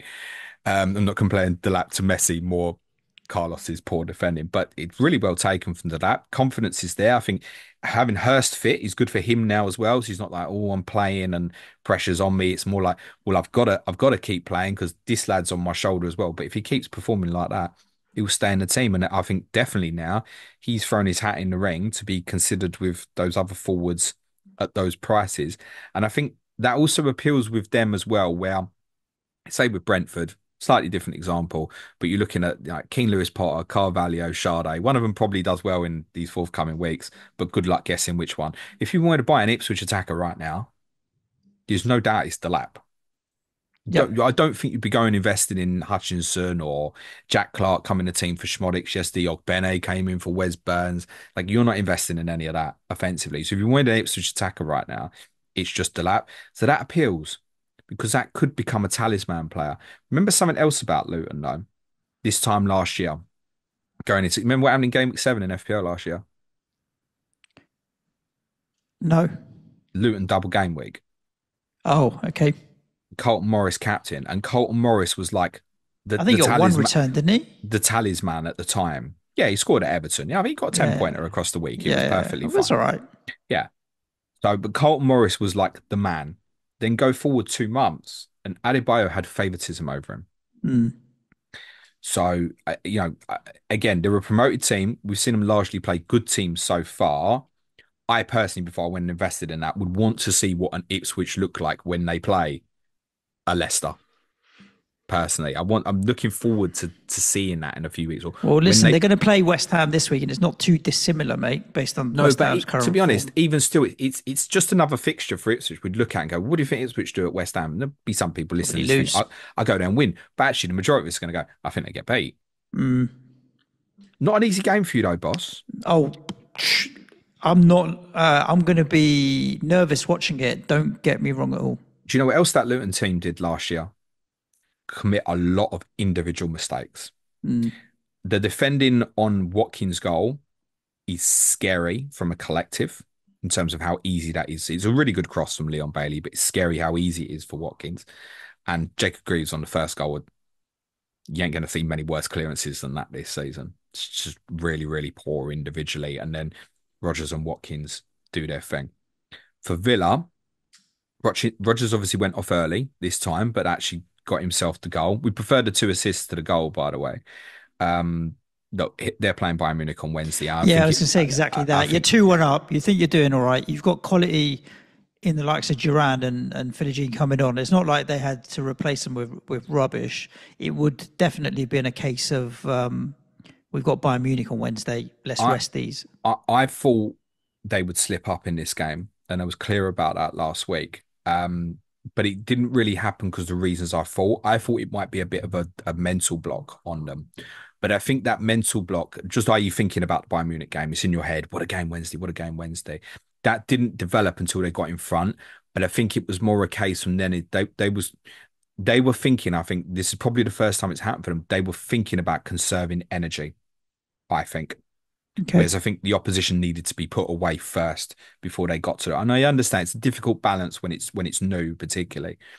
Whereas in the other games, they didn't think about conserving the energy against Everton and Wolves because they were behind till late on, right? This one was the first opportunity where they were on a lead to I think about the next game. And you do have to. When you're a top team and you've got these games, you do have to think about it. And I think ultimately it cost Villa though, because in the second half, they were pretty poor. Well, look, as soon as And as soon Ipswich was as value for the point. As soon as they equalise, he's bringing on Barkley and Buendia and attacking creative players to try and get the game back. These are yeah, but these are decent players. I think it was more a case of you have to think about your mind and your body. You do when you have these games. That's mentally it's going to be such a big game and occasion for Villa on Wednesday night, and also looking at what we got next week. Oh, Manchester United as well, right? So there's a big week for Villa with two really big home games. Drawing at Ipswich is not a disaster. It's not going to define Villa's season. I think it's probably a learning experience from Watkins, Rogers, really good fantasy assets. That's not changed. Defensively, did you go with any? You didn't, did you? No. Good. Lee Jackson warned us in the international break before they played Everton, and everyone was looking at like a Conser or something like that. And a few were looking at Luca Dean. He was really clear, avoid us. Mm-hmm. And they do just look like they look like they're gonna have to score two goals to win games, which also, by the way, continues to make the likes of Rogers on Watkins really good assets. Defensively, I would not want to be looking at them personally. That's not to say that you shouldn't play your Consers this week. If if you've got Conser and Robinson this week, you're gonna play Conser, aren't you? For example. But I wouldn't be investing in them defensively at the moment. Manchester United 0, Tottenham Hotspur 3. I think look, they losing a man early is always going to be difficult, but you guys racked up a 4.59 xG. Yeah, and two in the first half, by the way. 9 big chances. Manchester United had offered a bit of glimmer of, okay, things might be a little bit better. And it's just one step forward, about 300 steps backwards. I saw Ugarte in the starting lineup. I thought, okay, they might have a bit of solidity now. You'd hope with Martinez, De Ligt, Mainu, and Ugarte. It might lack creativity. Excuse me. But at least it's got a bit of solidity. You talked about Ten Hag getting sacked after this game. I didn't think it'd happen. I still don't think it will happen. But you couldn't argue it if it did, because when it's bad...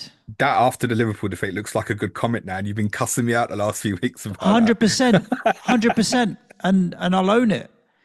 Because when they are bad, they are bad. I tweeted last night and I said that's the easiest game I think Tottenham will have all season. Now, on paper, are Tottenham going to have some home games that might be easier? Yeah, sure. Do you know why I also think that's probably the easiest game we'll have this season? It's because when we play Manchester United next, I don't think Eric Ten Hag will be in charge. Because I think they'll be much better when we next play them, whenever that is later in the season. This, for United, I think he set the stage. And I know there's a lot of United fans want to like stick with him, and I get it. Loyal fan base have spoken about this before. Honestly, I don't know how you can look at this. It's not like it's a one-off now, man. How many times? How many times? And even more so that I didn't see people talking about much yesterday as well. United's start to the game was horrendous, right? Mm-hmm. What happened to Tottenham on Thursday night? You had a man sent off very early. 7 minutes gone, right? You played with 10 men for the whole game. 7 minutes gone. Captain gets injured. He's not available in the squad yesterday, right? And you don't think you want to impose yourself and try and put a marker down early in the game in any way whatsoever. Pathetic, man. Honestly, the only excuse for me for United to keep hold of Ten Hag is that they know who they want and they can't get that person yet. And we said this about Crystal Palace last season. Like, you're wasting time with Roy Hodgson. And if ultimately the payoff here is you want this person and you can't get this person, and that person's Oliver Glasner, and we went, well, okay, that was the payoff. That's fine. If that's what this is for Manchester United, fine. But we know who they want, James. I can only tell you what Clayton and I discussed a few weeks ago and said, I'm telling you, all the rest of us at the top of the table are saying, please don't sack him. Please keep him. We know who they want, James. Gareth Southgate. And he's available. We don't think they want Gareth Southgate, do we? It's a rumour that's gone round, but I think they could do worse. They could do better. Yeah, but I just think in terms of what it needs, it almost needs a cultural revolution as much as a tactical and playing revolution there. And he'll be able to do that. I don't think they could. It would be the worst appointment if they were to go to Southgate. Yeah, not good at all. Not good at all. I mean, we're not looking at Man United assets. I know if you gambled I on was. I was looking at buying Bruno Fernandes, mate, when for game week 8. I said this in midweek. for Cole Get Palmer. No, probably for Jota actually. Okay, And the Palmer to Son thing would have maybe been a separate so thing, and that's obviously not looking likely at this just moment either. just reassured everybody that knows that this is a comedy No, podcast. no, seriously, I spoke I about get it. this in Look, some midweek. really good FPL managers went with Bruno Fernandes on wildcard, and you totally get it. His XGI prior to the weekend was the same as Luis Diaz, mate. Yeah, I know. I know. People want to be outcome driven. That's fine. I was looking at Bruno Fernandes because I got a captaincy headache in game week 8. That's the one that's a problem for me. I can look at Haaland against Southampton in 9 and go, ooh, that's a bit scary. But I've got Boomer at home to Ipswich, Palmer at home to Newcastle, Watkins at home to Bournemouth. Right, I've got alternatives for game week 9. Game week 8, my alternatives do not look good. And it's now looking like, and I really don't want to do this, Suj, but it's looking like I'll probably end up captaining Solanke against your team Okay. in the 12:30. Never captain in the 12:30 unless it's Mo Salah. Yes, we heard that at the weekend again as well. On the red card, must cover it. It's not a red card. I think we all, I Because he think slips. I think we're largely in agreement, but I don't know what he's doing. Like when it happened, I thought it was a red card the first time I saw it. You could just tell that there was something wrong with the challenge. Then it became clear on part of it that he'd slipped, and obviously he'd stuck his leg out towards Madison at kind of knee height. The first replay they showed, I was like, yeah, it's red card, fine. And I think that's what happened with VAR. Because when they showed the second angle from behind, you went, oh, that's not a red card, actually. Like, it's not clever, and it's a yellow card, but that's all Mhm. it is. It's a yellow card. I don't know if VAR looks at the first replay that they showed all of us who were watching the game live and went, oh, yeah, that's probably a red, and just went, yep, it's correct. When I saw the second replay, I went, that ain't a red, you know. Mm. So he's unlucky, but it's a stupid tackle. What's he Sometimes doing? you do say, don't put yourself in the position where you give the ref the opportunity to make a decision, Well, and yeah, there is it's that. happened. Mm. Yeah, he's deliberately trips an opponent at a kind of ugly, let's say ugly height rather Yeah. than ugly. He wasn't helped by the fact he slipped, but the fact he slips doesn't help him because the law abides by like, if you're out of control. So if you're out of control, you endanger an opponent. Now the fact he slips isn't his fault, but the fact he slips and then sticks his leg out means he's got no control of what he's doing. But actually, where he ends up making contact with him in terms of Fernandez's own boot, yeah, it's just a bit of a naughty trip, isn't it? It's a yellow. I accept that, but I certainly won't accept that as a Man United fan's excuse for what happened yesterday because the game wasn't in any doubt. And I get it. It's 1-0. The second half, the game might change. I really don't think it would have. It's the No. most chilled out I think I've ever watched Tottenham in a game against a big opponent like that. It was so easy. And although United had a few chances themselves, the Xerxes effort, which was saved by Vicario, and Garnacho's effort that hit the post was a good volley. I mean, the amount of chances we'd had at the other end was silly. It's so easy to play through. And I really don't think this is going to change for Manchester United until they change. So again, I'll repeat it because I think it's important. Everybody else near the top of the table is saying, please keep Ten Hag. We're just quite happy for you to continue, please. Spurs, quite a few. Obviously, Sonny missing. That's not long term, is it? So you'd expect him to come back Don't think relatively so. soon. But the hamstring, we think hamstring tightness, so he may even be available for Thursday. But Seeing Werner in the starting lineup doesn't inspire I mean, this is it as well. confidence. Of But United, Timo Werner. Like, come on, yeah, man. it didn't. It was like, oh, I've got gambled with Solanke, and who's providing him ammunition is There's, Timo Werner. Well, there's, luckily the rest did a good enough job. there's two There's a two few sides to questions this. on. Just Go on. quick on Werner because I think it's really important to say, and I'll maybe talk about it more on our Patreon pod on Wednesday. But if Son had played instead of Werner, with them chances that Werner had, yeah, Mm. you'd have got beat by a lot more. But to counter that, Werner fits Tottenham's system better than Son. It's not. Please don't misunderstand that as in, oh, Werner can displace Son, or James wants Werner to play over Son. No, of course I don't. I'm just telling you that the fit of him holding that touchline, even though he's not very good at the job, is a better fit for the structure of the team. Actually, ironically, don't worry, Werner would never be picked over Son. no way. But actually, he did a decent job for the team. It's when he gets in the final part, like when he had the two one-on-ones, no one thinks he's going to score. No.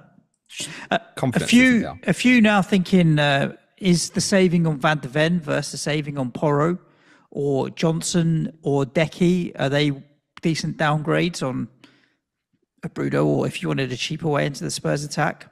Let's break Matters is that. still 7.5, right? So Let's two different questions there. I wouldn't go Van de Ven over Porro. Like last year, Van de Ven's attacking record, 3 goals, no assists. So far this season, he's popped up with 2 assists. let's break that down. And I So don't that think you kept a clean sheet. Oh, only Everton was the only clean sheet this season so far, right? I, And he I'm, missed I'm that game, didn't he? can I just tell So, you as well, by the way, Everton were pathetic against us in game week 2, and we beat them 4-0, and they gave us way more problems so than Manchester United did.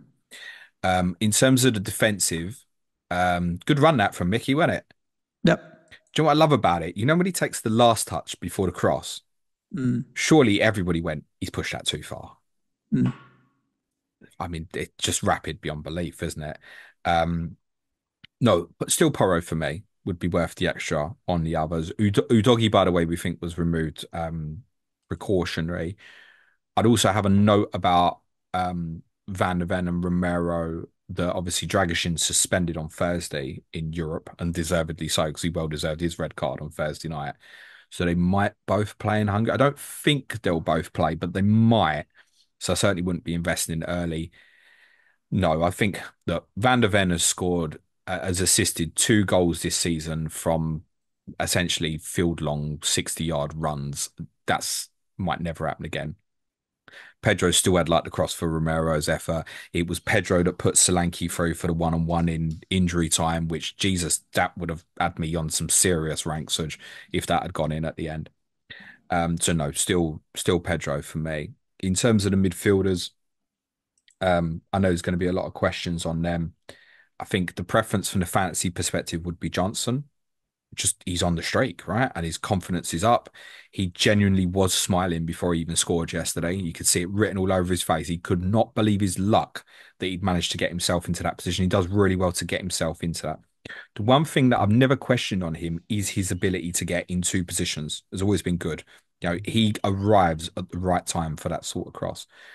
The problem with him that I've always had is in his self-belief, confidence, and like his execution to almost be a little bit individualistic, right? Because he's rapid as well. You know, push it past the players sometimes. What's happened over these last 4 games that he's all scored in across the 3 competitions is they're all kind of similar. Yesterday's isn't. It's more like a goal he would have scored last year. But the 3 before were all scored 3 different finishes from a similar angle. And their angles in the past where I don't think he was getting into central areas quite so much within the ball because he was more holding the touchline. They're working on something, I think, to get him into more dangerous areas and where he can have a little bit more self-belief to shoot. And actually, his shooting is quite good. And what I mean by that is think not the goal he scored yesterday, but where he hit the post. It's almost the same as the 3 goals he'd scored in the previous 3 games. So he's getting himself into a position where he's having more self-belief in his striking. He's obviously up in terms of confidence at the moment. His minutes are under no risk whatsoever at the moment. Not in terms of like not early subs, but his risk would be right. Okay, he gets rested Thursday and save him for Well, yeah, Sunday, I he's only think. played 190 this season. It's 77. I played half a game against Newcastle, 67, 69, 75. It's always sub 75 minutes so Yeah, far. but his fitness is getting better. And he actually had one moment in the second half where he really put in a really good defensive moment with Pedro Porro as well. Did a really good job for the team. Odebear's obviously injured, we think, till roughly the end of October. So, Mhm. I mean, in terms of FPL terms, it's only probably sort of like 2, 3 game weeks. But Johnson will play at the moment. I think that's the one that's hot on confidence. That's the one I'd probably chase after at the moment if I wanted to invest. Kulusevski was incredible. James Maddison, this is what's so pleasing because I ripped our quality in that area of the pitch after the commentary game. And then Maddison shut me up with a brilliant performance against Brentford. And Kulusevski, who's probably been our best player actually this season, was phenomenal yesterday. 9 chances created. Slot. Phenomenal. And also scored. he is such a unique footballer. His stamina for someone who plays his position, who also isn't quick, is ridiculous. It's often why Ange leaves him on for so long in games as well.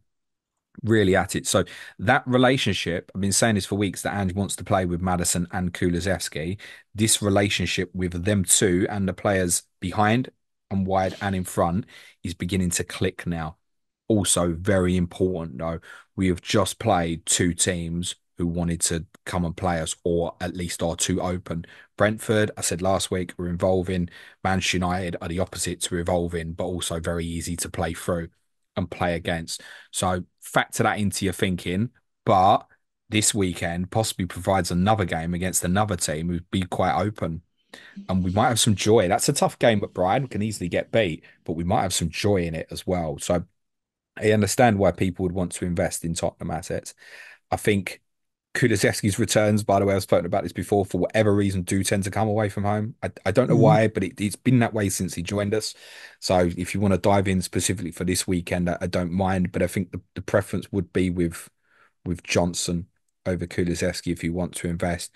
Madders was fine again. It played well. I mean, everyone for us, as much as you slam United, like my team obviously played really well as well.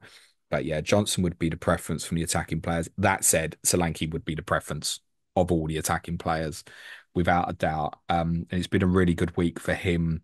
Little things ticked off. First goal, first cup goal, first away goal. He's just ticked it off where, I said to you that narrative could quickly build with him.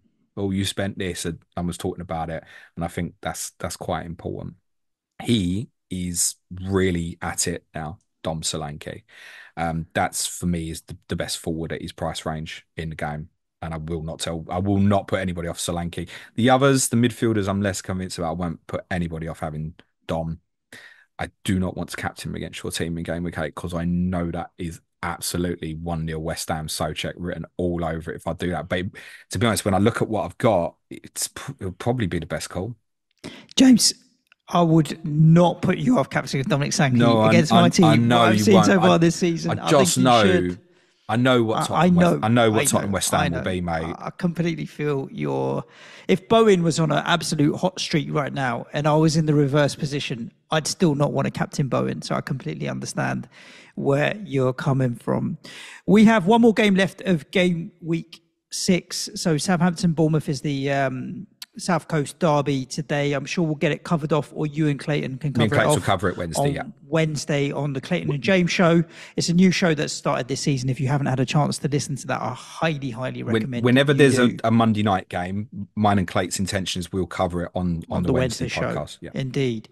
Good. That's the 9 games so far. James, we've got a stacked week of what looks like some awesome content. Do you want to let everybody know what they have to look forward to for the rest of this week? And if you are interested in all that content, make sure you get subscribed and hit the notification bell. You'll get notified as soon as that goes live.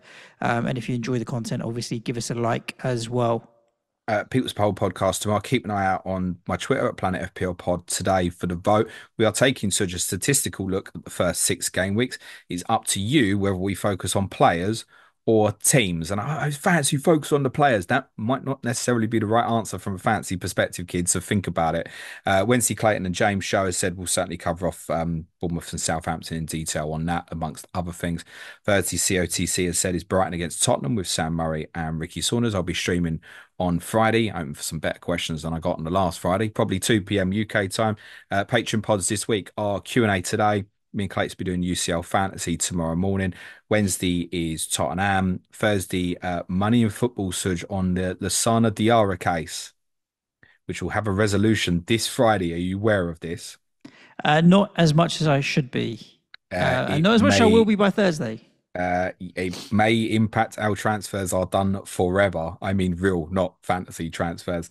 And we'll have the differential show game week 7 preview on Friday. As Suj said, if you want to support the show, it's www.patreon.com/Planet FPL. Indeed, we'd love to have you supporting the show over there. It's what keeps the lights on. What keeps the show going is our Patreons, prize leagues, Slack community, fixture planning spreadsheet, and a whole bunch of other benefits, including all of that content as well. If you want a little bit of a taster of what we do over on Patreon, I'd recommend heading over to Twitter, X, Follow James at Planet FPL Pod. Scroll down to last Friday when we put out a little video, which is the highlights of the Patreon content. Some fun stuff in there, You isn't can there? sign up to And Patreon as a free member. It was a 25-minute video of some of our best bits from last Patreon week, last week. You yeah. only need to be a free member. You don't have to pay for it. So if you're a free member on Patreon, you've got access to that video, and we intend to do that again this Friday as well. Yeah, yeah. Particular highlights. Like I'm going to give it a plug. Like Nico, as a young man, talking about Hendrix marriage contract Oh, was brilliant. Brilliant stuff. So yeah, head over to patreon.com and you can sign up as a free member /Planet FPL. We'd love to have you over there. But most importantly, we hope you're enjoying the content. And if you do, the free likes and subscriptions do help us grow the show as well. That would be fantastic. Stay safe. Look after yourselves. Thanks for your ears and ciao for now. be nice to each other, everyone. Play it your way. Cue music, please. Man, show.